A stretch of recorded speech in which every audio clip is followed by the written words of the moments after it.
حضرت عبداللہ بن حذافہ جہاد کر رہے تھے، روم کے عیسائیوں نے گرفتار کر لیا، 1000 آدمی نے مل کے پکڑا، گرفتار نہیں ہوتے تھے صحابی، 1000 آدمی نے گھیرا ڈالا، گرفتار کر کے لے گئے، اور جب بادشاہ کے سامنے گئے تو وزیر کہنے لگا بادشاہ بندہ بڑے کام کا ہے، اگر ہمارے قابو آ گیا تو فائدہ دے گا، صحابی ہیں حضرت عبداللہ بن حذافہ، حضرت فاروق اعظم کا زمانہ ہے، اگر قابو آ گیا تو فائدہ دے گا۔ بادشاہ کہنے لگا کیوں، کیا خوبی ہے؟ کہنے لگے ہم 1000 آدمی تھے، یہ اکیلا قابو نہیں آ رہا تھا، 1000 آدمی تھے، اگر ہماری فوج میں شامل ہو گیا تو بہت بڑا جرنیل ملے گا۔ بادشاہ کہنے لگا کوئی مسئلہ نہیں، 2-3 چیزیں ہوتی ہیں بندے کو خریدنے کے لیے، خرید لیتے ہیں۔ بادشاہ کہنے لگا عبداللہ جتنی دولت تجھے چاہیے میں تجھے دے دیتا ہوں، میرے لشکر میں آ جا، معاذ اللہ اسلام چھوڑ دے۔ حضرت عبداللہ بن حذافہ کیا فرماتے ہیں بڑا تو بیوقوف ہے، میں نے دولت کمانی ہوتی تو مدینے میں بیٹھ کے تجارت کرتا، میں دولت کمانے نہیں نکلا، میں تو رسول اللہ کی رضا کمانے کے لیے نکلا ہوا ہوں۔ دولت کمانے ہوتی تو کسی مارکیٹ میں ہوتا، میدان میں آنا تھا، شہادت ہے مطلوب مقصود مومن، نہ مال غنیمت نہ کشور کشائی، یہ دولت تو لونڈی ہے رسول اللہ کے دروازے کی، یہ تو پیچھے پیچھے پھرتی ہے نبی پاک کے غلاموں کو، یہ کمانی ہوتی تو میں کسی مارکیٹ میں ہوتا، میدان میں تھوڑا ہوتا۔ عبداللہ بن حذافہ سے دوسری چال چلی، کہنے لگے میاں عہدہ جو تجھے چاہیے، میں بادشاہ ہوں، میرے نیچے جو عہدہ تو کہے گا وہ تجھے مل جائے گا۔ حضرت عبداللہ بن حذافہ کہنے لگے شاید تجھے پتہ نہیں میری تعریف کیا ہے، شاید تو جانتا نہیں میری تعریف کیا ہے۔ کہا صاحب کی کیا تعریف ہے؟ کہنے لگے میں رسول اللہ کا صحابی ہوں، اور کائنات میں سب سے بڑا عہدہ مصطفیٰ کے صحابی ہونے کا عہدہ ہے۔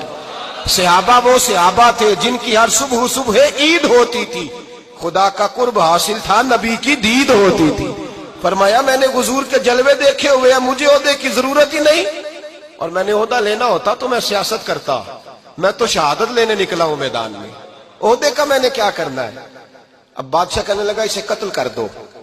وزیر کہنے لگا نہیں، ایک بات اور ہے، مجھے ایک چال اور چلنے دو۔ کہا وہ کیا؟ کہنے لگے میری بیٹی بڑی خوبصورت ہے، مجھے موقع دو اپنی ہی بیٹی کو سجا بنا کے، وہ جوان جس کی جوانی اتنی بڑی ہے کہ 1000 آدمی مقابلے میں کھڑا نہیں ہوتا، اس جوان کے کمرے میں رات کی تنہائی میں بنا سوار کے بی بی کو بھیجا۔ وہ بی بی کہتی ہے میں ساری رات بن سور کے اس صحابی کے کمرے میں بیٹھی رہی، لیکن یہ کیا شخص تھا، ساری رات ہی مسلح پہ بیٹھا رہا، ساری رات ہی، کچھ دیر تھک جاتا تو یہ کریم رسول پہ درود پڑھنا شروع کر دیتا۔ بی بی کہتی ہے سحری ہو گئی تو میں نے چھو کے دیکھا کہ انسان ہے کہ جن ہے، یہ بندہ ہے کہ فرشتہ ہے، چھو کے دیکھا۔ کہنے لگے پیچھے ہٹ جا۔ میں نے کہا میں نے تو سنا تھا تو 1000 کے مقابلے میں ہے، اور تو اتنا بے حس ہے کہ بنی سوری دلہن بیٹھی ہے، تو نے نظر نہیں کی؟ عبداللہ بن حذافہ، بی بی کہتی ہے نظر پھر نہیں اٹھائی، نظر پھر جھکی ہوئی ہے۔ کہنے لگے بی بی میں مجبور ہوں، اب میرے اوپر کوئی حسن نہیں چلتا، میں نے جلوہ بدوحا کا دیدار کیا ہوا ہے، اب میری نگاہوں میں جچتا نہیں کوئی، اس لیے کہ جیسے میرے سرکار ہے ایسا نہیں کوئی۔ کبھی بھی اب نہیں کسی کا میرے اوپر جادو چلتا، میں نے مصطفیٰ کو، اور کہا ذرا پیچھے ہٹ کے بیٹھ، مجھے میرے رسول نے غیر محرم سے بچنے کا حکم دیا ہے، ذرا پیچھے ہٹ کے بیٹھ۔ سحری کا وقت تھا، وہ بی بی کہتی ہے اس نوجوان کے جملے میرا سینہ چیر گئے، کلیجہ پھٹ گیا، چیخ نکلی، میں کفر کے عالم میں روئی۔ میں نے کہا مجھے بتا تو صحیح، آخر یہ جذبہ کہاں سے ملتا ہے، آخر یہ روشنی تو میں نے دیکھی نہیں، کہاں سے آتی ہے؟ ایک میرا باپ ہے جو بنا سور کے مجھے تیرے کمرے میں چھوڑ گیا، بتلا یہ کہاں سے کیف آتے ہیں؟ عبداللہ بن حذافہ کہنے لگے اگر کیف لینا ہے تو بھی میرے مصطفیٰ کا کلمہ پڑھ جا، آجا دروازہ رسول پہ جھک جا، مل جائے گا۔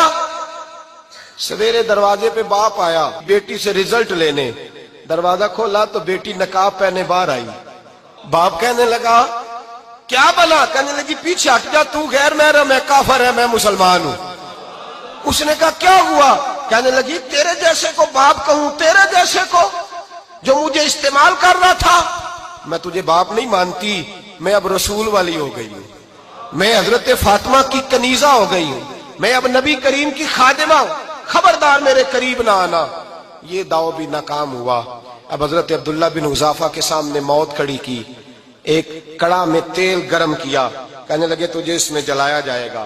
حضرت عبداللہ بن حذافہ رضی اللہ تعالیٰ عنہ جب جلنے کے قریب ہوئے تو رونے لگے۔ روم کا بادشاہ کہنے لگا شاید ڈر گیا ہے، کہنے لگے اب سمجھ آئی ہے، اب تجھے پتا چلا ہے، چلا آ جا۔ حضرت عبداللہ بن حذافہ کہنے لگے تو کافر ہے، تیری کافروں والی سوچ ہے، اس لیے نہیں رویا کہ موت سے ڈر گیا ہوں، میں تو اس لیے رویا ہوں کہ ایک جان ہے، وہ نبی پاک پہ قربان ہو رہی ہے، کاش رب مجھے 1000 جان دیتا، میں ساری مصطفیٰ پہ قربان کر دیتا۔ فاضل بریلوی فرماتے ہیں کروں تیرے نام پہ جاں فدا، نہ بس ایک جاں 2 جہاں فدا، اور میرا 2 جہاں سے بھی نہیں جی بھرا، میں کروں